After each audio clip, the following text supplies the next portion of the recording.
The next case today is 23-1072, Ocean State Tactical LLC et al. Versus State of Rhode Island et al. Will Attorney Matthew Rowan please step up to the podium? Can you please introduce yourself for the record? Thank you, Your Honors. Matthew Rowan for the appellants. I'd like to reserve 5 minutes for rebuttal if I can. You may.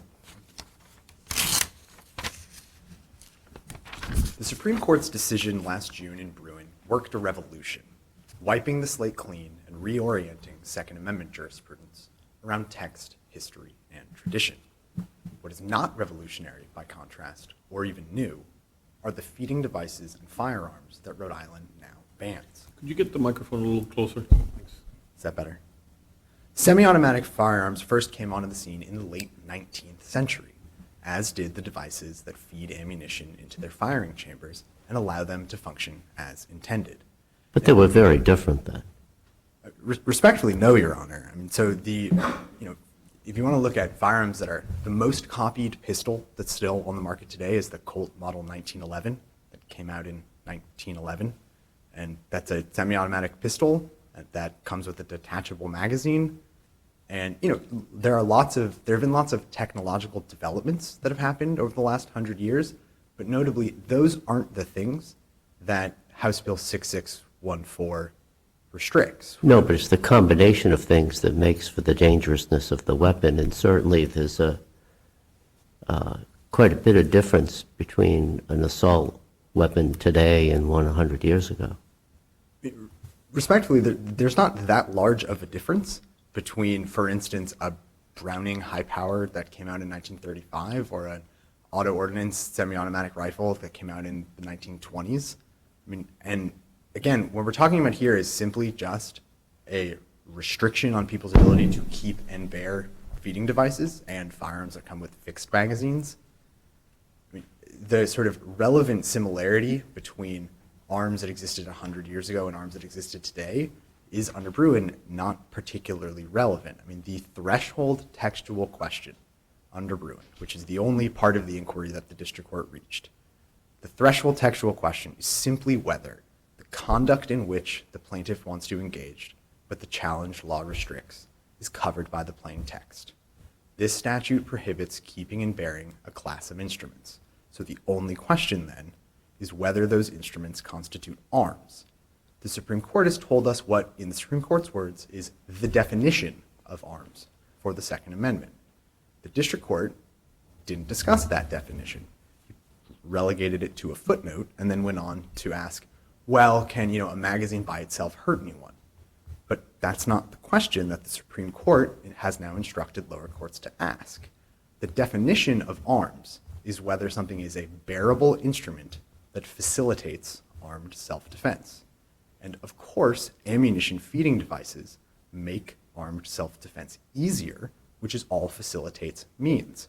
An ammunition feeding device replaced human muscle for the lever action or a pump action. And the way it works is it siphons off some of the energy that's created when the trigger is pulled and a round is fired to reload a round into the chamber. Of course. So in your view, counsel, any magazine prohibition would be unconstitutional, even a prohibition that only prohibited the use of magazines capable of holding 100 rounds or more, or 200 rounds or more. So no, Your Honor. Because they're all bearable instruments. So no, Your Honor. So at the threshold step, the question would just be, is it a bearable instrument that facilitates armed self-defense, right? But that's just the threshold question. Respectfully, a 200 round drum may not actually be bearable. So there might be a limit just on that in the sense of what a person can actually bear. But if you put that aside, so that's just the threshold question. And then you would get to the sort of rub of the matter, which is the restriction consistent with our nation's history and tradition of firearm regulation? And Heller and Bruin make very clear that when it comes to a ban on a class of arms, the court's already done the historical inquiry, and it said there is a tradition of banning the carrying of dangerous and unusual firearms. And so here, Applying that standard is very straightforward because in the language of Bruin, ammunition feeding devices that are capable of holding more than 10 rounds are the furthest thing from highly unusual in society at large. I mean, one of the studies that was cited below suggests that or found that 48% of all American gun owners have owned at least one of these, that the numbers that have been sold in the last few decades is more than 500 million. And the idea that these arms are highly unusual, which is the language that Bruin used when distinguishing a type of arm that can be banned from a type that can't, which is said as those in common use. And the idea that something that is this overwhelmingly prevalent in American society is highly unusual just doesn't. You're not suggesting the test is highly unusual. The way the Supreme Court has framed the test is dangerous and unusual. Now, they said that a particular instrument was the furthest thing from highly unusual. That doesn't write the adverb highly into the test. Sure. I mean, whether, that I'm just quoting what the Supreme Court said. So if you want to think yes, that. but are you quoting it in the appropriate context? Test remains whether it's dangerous and unusual.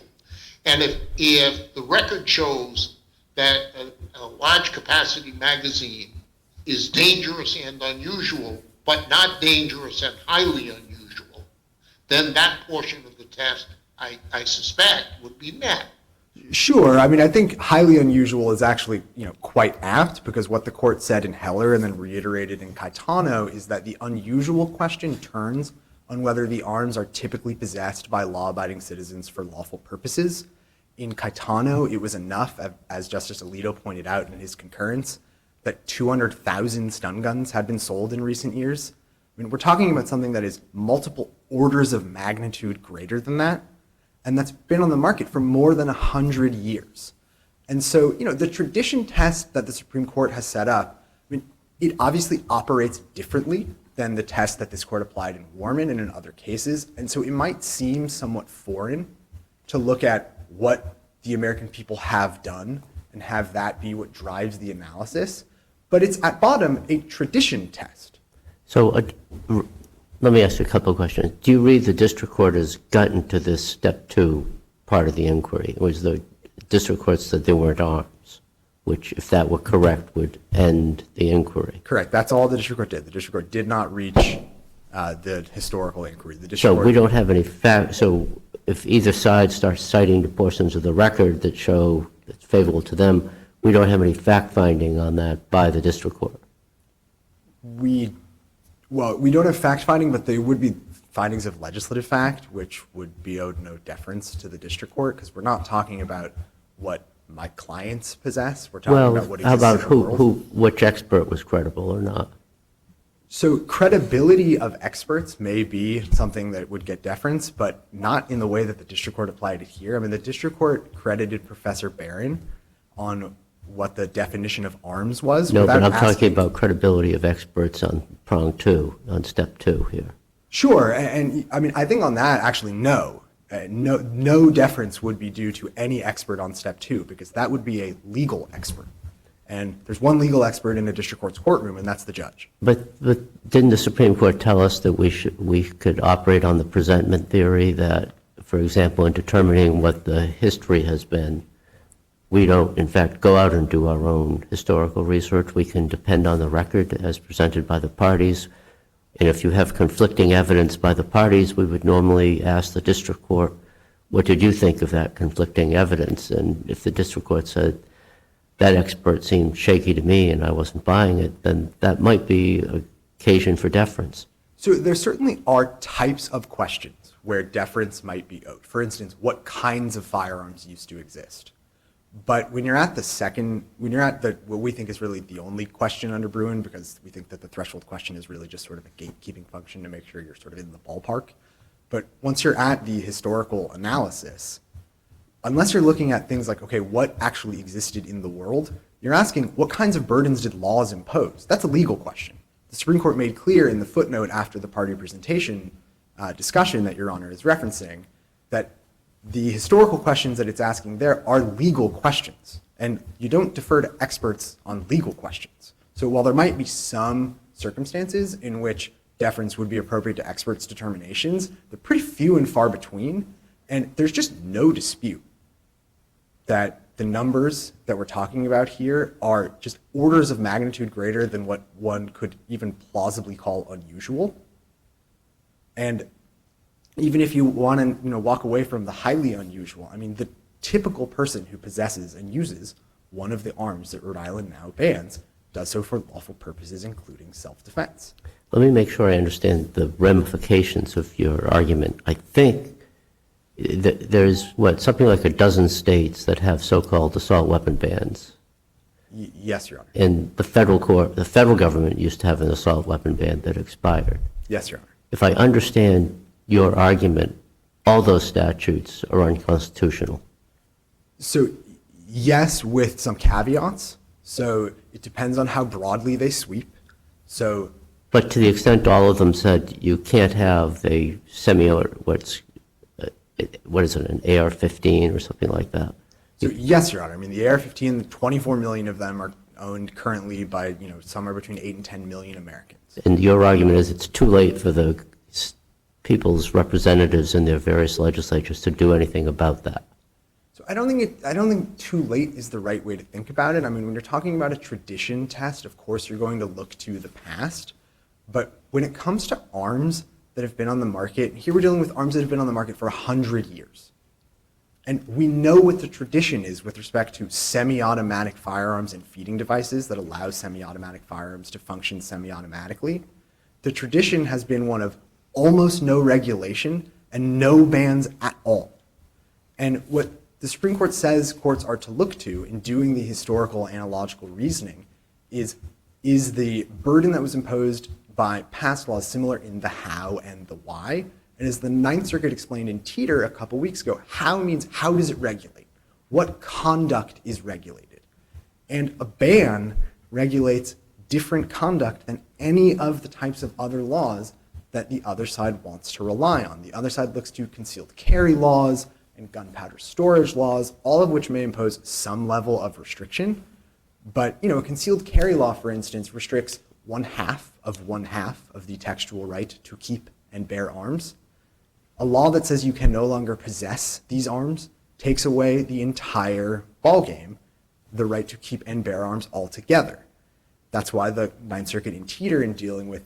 But what if the dangerousness of the particular weapon becomes more and more obvious? You're saying the legislatures in this country cannot react to that by banning them?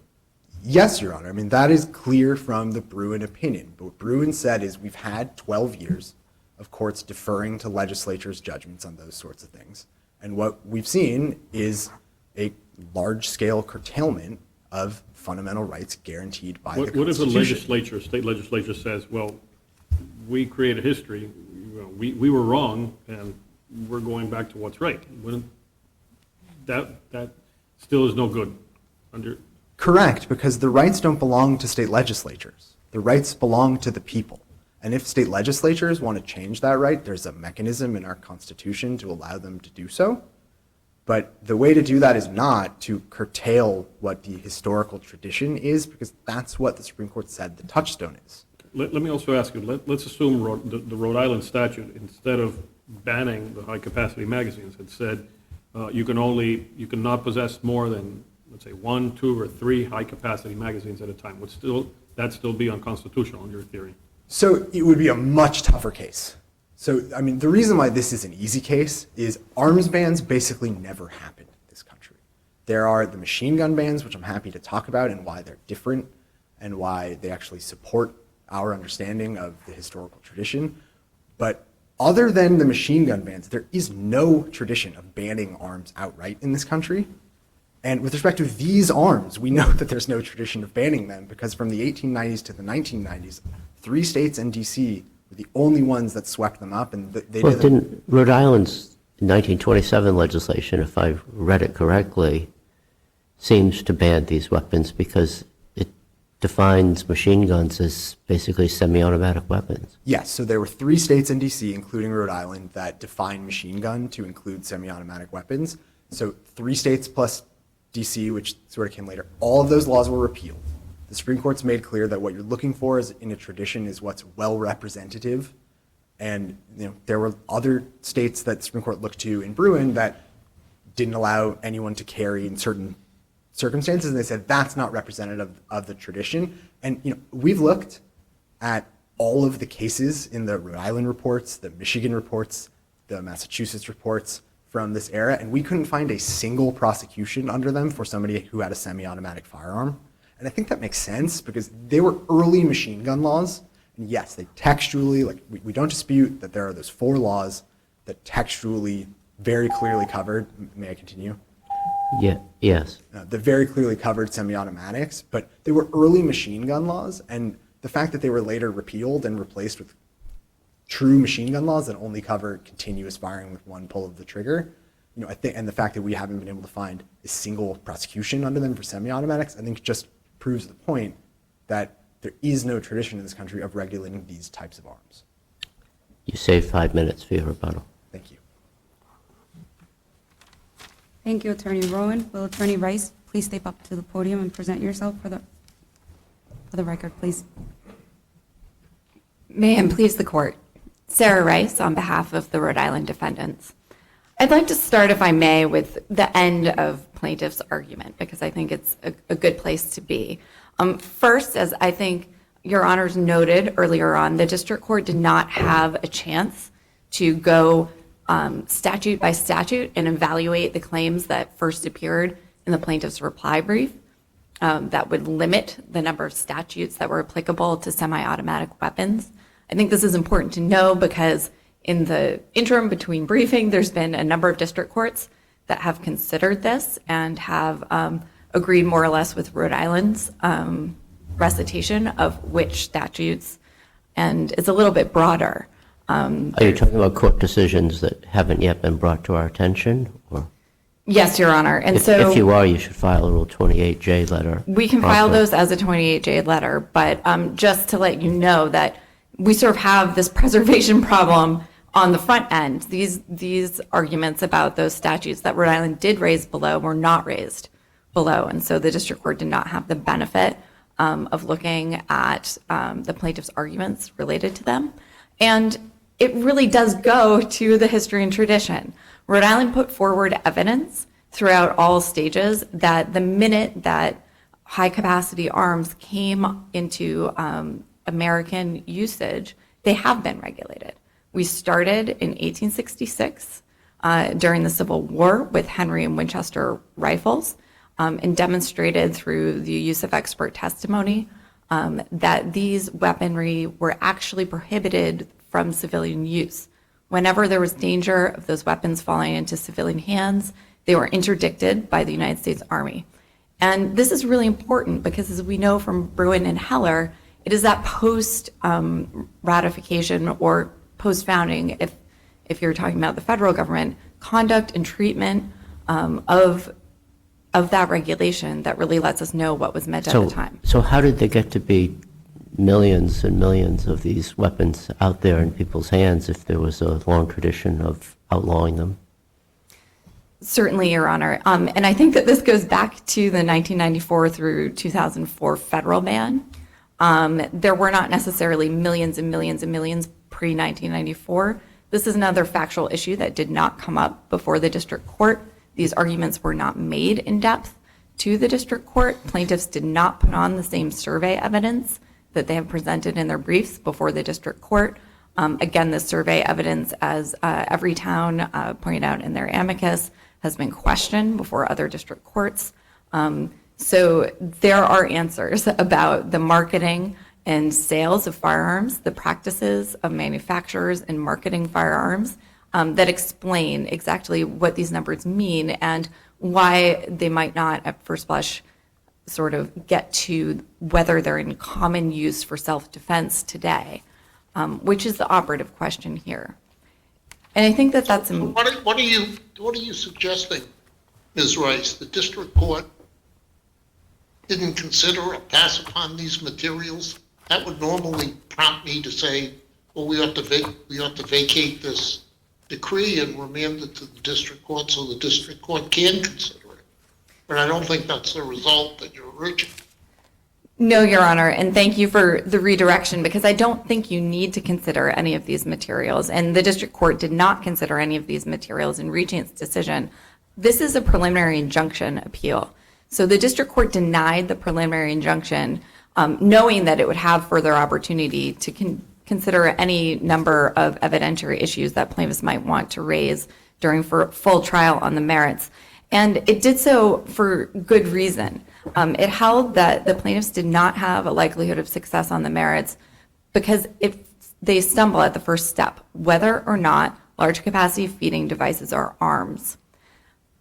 This is a very important point because plaintiffs now have tried to state that there is some extension, that Bruin extended what Heller told us, but it really didn't. Heller told us that arms is fixed in history. The corollary, and the only corollary that the Supreme Court has made to that test, the historical definition of arms, is Caetano, which said the historical definition of arms, obviously like other constitutional rights, expand to fit modern circumstance. Caetano said, yes, this would expand to weapons that were not in existence at the founding. But that's not what we have here. A large capacity feeding device is simply not a weapon. That's what the district court analogized below. That's what we have explained in our briefs, and it's true.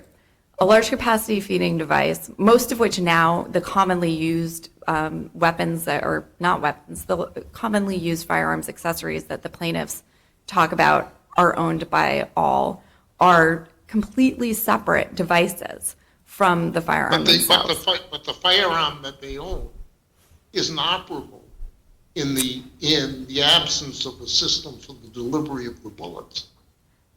Most firearms. So I don't understand why a magazine isn't an essential component of a firearm, and therefore a firearm within the meaning of the phrase arms, as that's been used by the Supreme Court.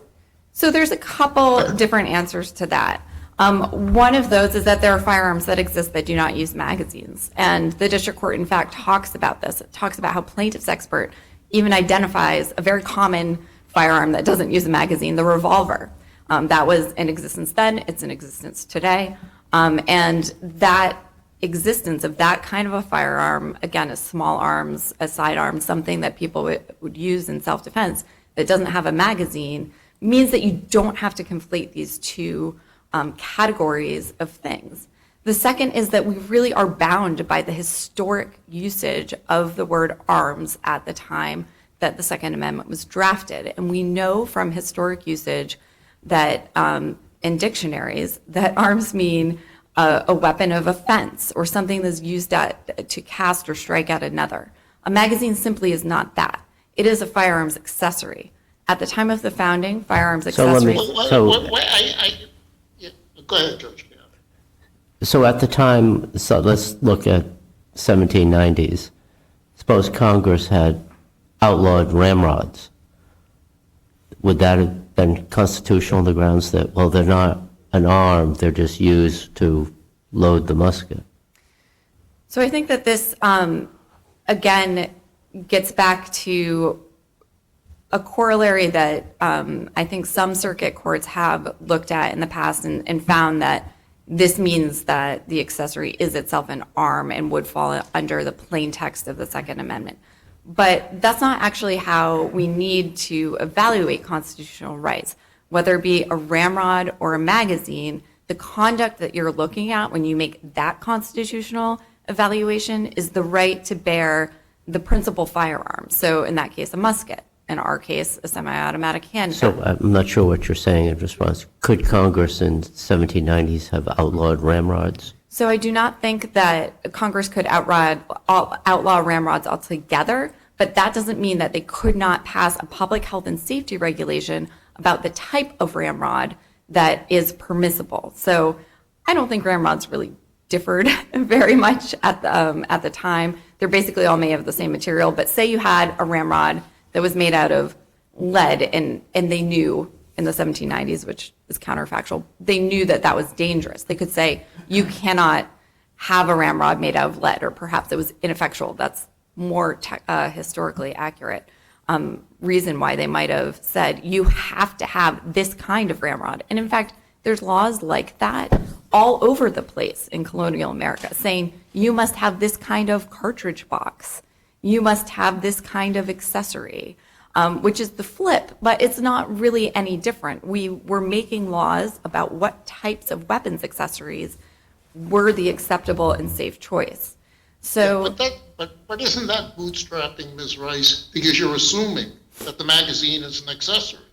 It doesn't get to my question that it's an integral part of many of the weapons which are owned and possessed by Rhode Islanders. And I struggle with the notion that given the definition of arms that the Supreme Court has given us to work with, that we can't consider that within, we can't consider the magazine as falling within that definition. despite plaintiffs raising this argument, they have never once, not in the district court, not in their briefing before this court, not in oral argument that we just heard, ever identified a single firearm that could not function without a large capacity feeding device, that it could be modified, that it could be swapped out. And in fact, there was a lot of evidence introduced below that manufacturers are now making standard compliant magazines that can be used with the types of firearms most commonly owned by Rhode Islanders. So it simply has not been part of this record that there is any instance that a Rhode Islander would be deprived of the right to carry or possess their principal firearm because of this regulation and because of large capacity Counsel, let me magazines. also ask you this. What the statute does not preclude anybody from owning a capacity magazine. I won't say large capacity or high capacity. It's up to 10 rounds. Any citizen can have a magazine that has 10 rounds, correct? Correct. As long as they are otherwise able to possess a firearm. Okay. But any person who can lawfully possess a firearm can possess rounds of ammunition that are 10 rounds or less. And there's no impediment that a person, for example, have 20 10 rounds, magazines on his person. So somebody who conceivably needed to defend him or herself, could use one magazine. And again, my experience is you can put him and take him out very quickly. But that person, it's not defenseless, correct? And still can have a very large amount of rounds of ammunition with the firearm and still defend him or herself, correct? That's correct, Your Honor. And that, in fact, makes this restriction narrower than a lot of the public health and safety laws that were passed by Massachusetts, Rhode Island, and other colonies that regulate gunpowder, where there was a very strict limit on the amount of gunpowder that you could keep on hand at a time. And Rhode Island could have said magazines up to 20 rounds or 15. The legislature is in its legislative power to say, yes, you can still have magazines, but up to this limit, correct? Correct. I think that that's correct. And I also think that 10 rounds is consistent with our history and tradition. We know that that's about where people started to regulate when they made capacity restrictions on semi-automatic weapons around the advent of machine guns. Then we have to historically go back and say, is it reasonable for 10 rounds or maybe larger magazines are read it or what? Because historically, I'm sure there were larger capacity magazines back then, but don't we sort of say historically reasonable? Is this historically reasonable? Yes, but we don't have a straitjacket. When we were looking, I think is the term that the Supreme Court That's used. sort of what I was asking. That there is some room as long as we have a relevantly similar analog, which we do here. We have the relevantly similar analogs in, again, the conduct of the United States military in interdicting these large capacity firearms from the civilian public. We have the historical analog of the very early modern prohibitions on both machine guns and semi-automatic weapons, which were often coupled with a capacity restriction. It's something that we've always known can make a firearm more dangerous, and we certainly have that knowledge today. Dangerous and more dangerous than is necessary for self-defense, not even necessary, that's useful for self-defense. What are we to make of the relative modesty of this legislation in terms of in one respect, it would seem to impose very little burden on the right to bear arms, that you magazines have to be limited to 10. On the other hand, it would seem to do very little to reduce the dangerousness of the weapons. You're talking about, what, adding on 2 or 3 second delay after your 10th shot? So, Your Honor, I think there are two answers to that question. One, I do think that Bruin did tell us that we can no longer balance the interests of the burden and the effect of the legislation. No, but it does tell us that we should pay attention to the extent to which it burdens the right of self-defense. Correct, and that would come into play when we're looking at how and why.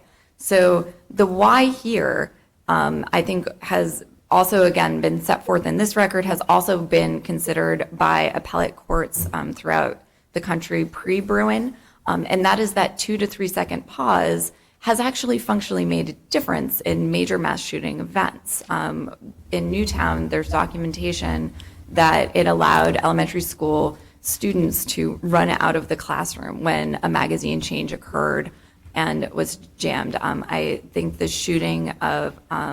Is there agreement between the parties on that point of history? There's certainly been no evidence to the contrary introduced by the plaintiffs.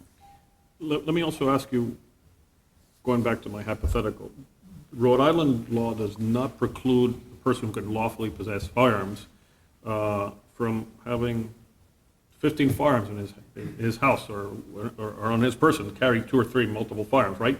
You can carry them as long as each has 10 rounds or less. You have a trunk in your car, and you need to defend yourself. That doesn't preclude it, right? Yes, Your Honor. As long as that is consistent with all sorts of other things. I pause only because it happens to be that when someone has very many firearms, sometimes some of those are ghost guns, and those would be but somebody who has 15, or let's say 15 or 20, legal firearms, with capacity magazines of 10 rounds each, and then additional magazines, is not violating any law and can still defend him or herself. That's correct. With those 2 second pauses, of course. Correct. Or you shoot one if you're ambidextrous, you can, like in the cowboy movies or something. One of the wonders of modern life is that there are very many different configurations of firearms that one could possess. And this one limits just one small sliver. This regulation regulates just one small sliver of those configurations. So back to the procedural status of this, there's a motion below for an injunction. Correct. And there's the ruling then denying that injunction based on a finding that the magazines are not arms.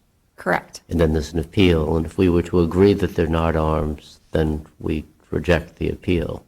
Correct. But if we were to find that they are arms, then we would have overruled the grounds cited by the district court for denying the injunction, but we would not have yet heard from the district court on what I've called step 2 under Bruin.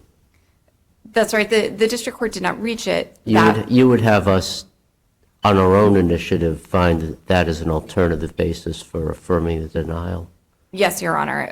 Those grounds were presented below as bound by the record there. The plaintiffs gave, I think, a very different view of their arguments on the historic tradition than they did in their briefs before this court. But those arguments were briefed by the parties below. But we have no findings by the district court. And some of those arguments, it seems to me, could use some fact-finding. I think... Isn't that so? For example, your argument that these 10 capacity magazines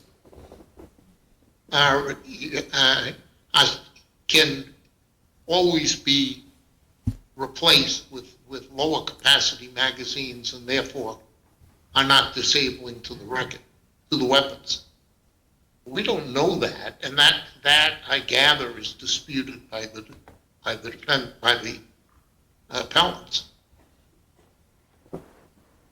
Your Honor... certainly history and tradition arguments are disputed by the appellants. The particular question of whether there was a firearm that could be rendered inoperable because of the capacity feeding device restriction was briefed below. It was briefed, but it's a difference between an issue being briefed and this court having the benefit of findings by the district court. Yeah, If it's an issue that could be put in better perspective by fact finding, that's why we have two different layers in the court system assigned different functions. Fact finding to the district court, review to our court. In other words, shouldn't we, if necessary, remand the case for the district judge to provide findings? And we do this in sentencing cases all the time when there's no way for us to know why the person was sentenced. We send and let us know what your thought process was, and then the matter, you're still going to come back here if necessary. Certainly. I think there is a reason not to do that in this case. This was a preliminary injunction motion. It was an affirmative burden by the plaintiffs to demonstrate a strong likelihood of success on the merits. There was an opportunity below for the plaintiffs to demonstrate the use case that you're talking about. In fact, there was an averment or kind of an assertion that there could be some type of weapon that fell within this category, but no such weapon was identified. That was an affirmative failing by the plaintiffs below. And so in that case, I'm not that record should stand. And instead, the state's presentation of the evidence that there's no real there should be upheld. Let me also ask you, if the preliminary injunction were to be maintained, that doesn't preclude you from going back to the district court and, as Judge Kayada mentioned, going to step 2 or ultimately prevailing on a permanent injunction.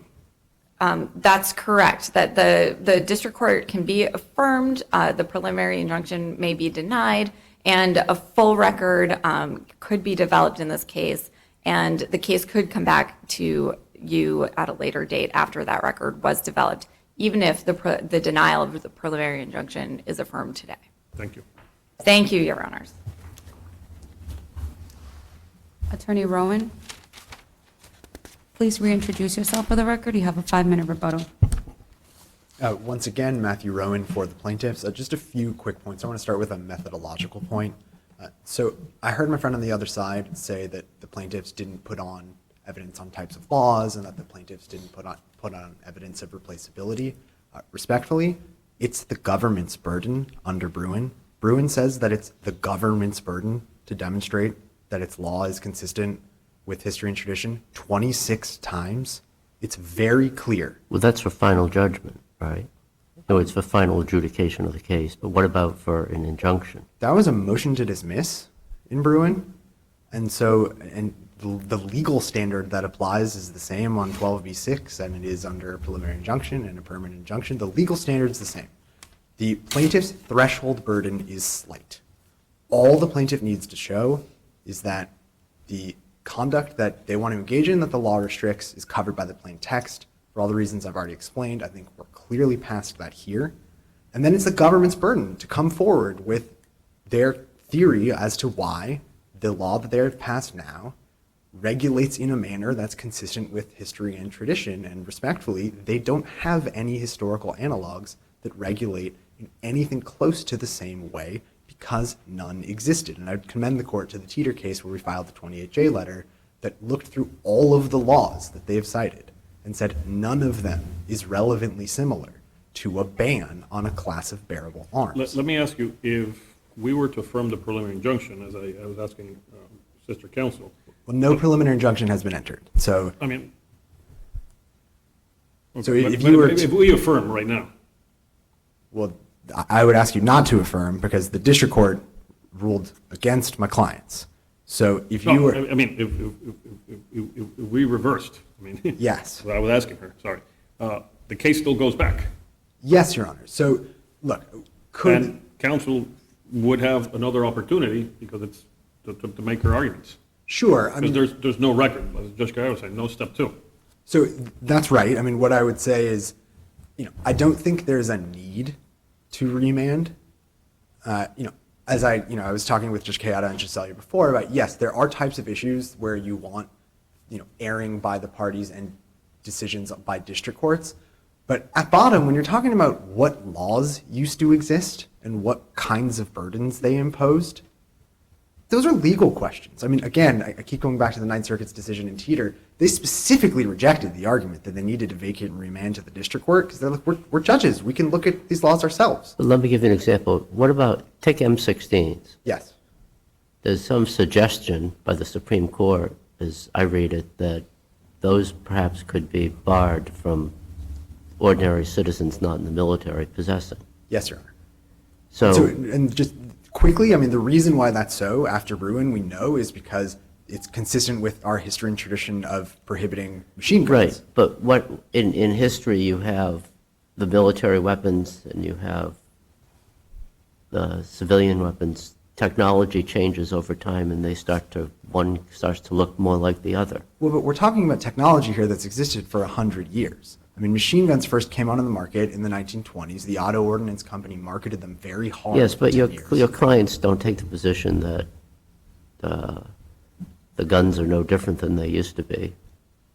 Well, some of the guns that are banned by this law are 100 Sure. years old. Some so, are, So but- yes, and the technology, the semi-automatic firing technology, which, to be clear, if you accepted the district court's first holding and their argument that no ammunition feeding device is an arm, I'm talking about step 2. well, at step 2, then the question is just, with respect to a class of arms that has existed for a long time, the fact that there's no difference between a modern semi-automatic feeding device and one from 100 years ago, except for they're now double stacked. The only difference is you now can have 2 lines of rounds in a shorter thing so that it's easier to wield. So I just want to make a few sort of last points. I mean, one, if you accepted the district court's argument, the district court's conclusion, and my friend's argument on the other side, then the state could ban all semi-automatic firearms. That is clearly, without even implicating the Second Amendment, that's the logical consequence of their accoutrement argument. That's not consistent with what Bruin set up. The district court then said, well, people don't need more than 10 rounds. Need, respectfully, has nothing to do with it. The question in the threshold is just whether something facilitates armed self-defense. That means makes easier, which is very far afield from need. Let me ask you, counsel, the same question I asked opposing counsel. The ban here is not a total ban. If you have less than 10 rounds, you can still have a capacity magazine. So respectfully, that's the same argument that the District of Columbia made in Heller that the Supreme Court rejected. So DC said, well, you can have long guns. It's not a total ban. And the Supreme Court said, that's not how the analysis works when we're talking about constitutionally protected conduct. And the conduct here is possession of arms. And a class of arms has now been banned. And you could say, well, handguns are somehow different, but respectfully, you can define handguns by a firearm with a barrel shorter than 20 inches. You can make the definition in a way that's very similar to the type of definition that we have here. So, I understand the impulse to go to, well, like the state has a strong interest and this doesn't seem like it really sort of undermines. What if it's 20 rounds or 30 or 40 rounds? So then you really do look, the test that the Supreme Court set up actually addresses this.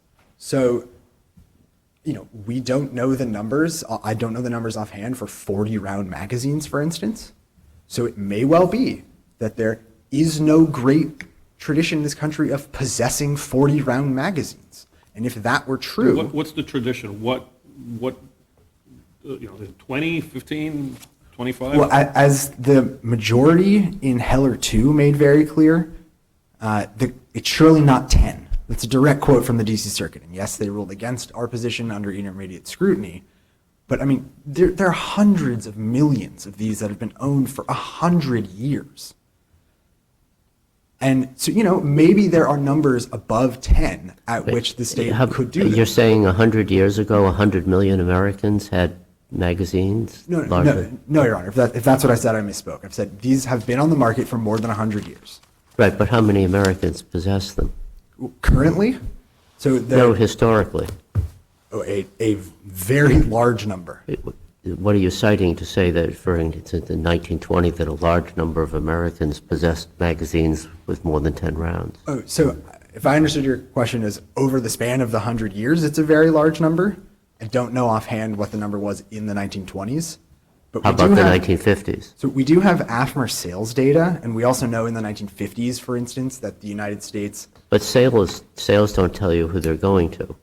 We have, well, yes, they do, because there's a federally licensed system where well, they you- tell you they go through a dealer, but whether a straw person bought them or not, how do you know? so You're counting assault weapons sold in the hands of the Mexican cartels. I don't think that's quite right to say that I'm counting Well, if you're things counting that are sales criminals. volume, you are. So what we have is the sales that are made to, we know sales data, we know the primary person to whom they're sold. We have those records for almost 70 years. And, you know, you can say, okay, maybe the number instead of 560 million, maybe it's really only 500 million. I don't think anything particularly turns on that. But again, you're talking about the volume of the magazines. You're not talking about the number of Americans that possess them at particular Sure, and if you want to time. talk about the number of Americans who possess them, I mean, it's, you know, Professor English's study found that 48% of American gun owners, which is 20% of American adults, have owned at least one of these in the last 10 years. So you're saying 10%. Sure, a very large percentage, something that dwarfs the number in Caetano by orders of magnitude. And if I could just say one quick point on the 5th and 14th Amendment, I know I'm far over my time, with your honors. I'll give you 30 seconds. Sure. So if their argument is correct, then the state can come in and say, we think that anything that you possess is now too dangerous. We're going to take it from you, and we're not going to give you any sort of compensation for it. I understand that they think that there's a menu of options that allows you. Are you not talking to- about the takings issue now? Yes. I don't think that's really fair rebuttal, Oh. so we're all set. Okay. Thank you, Your Honor. That concludes arguments in this case.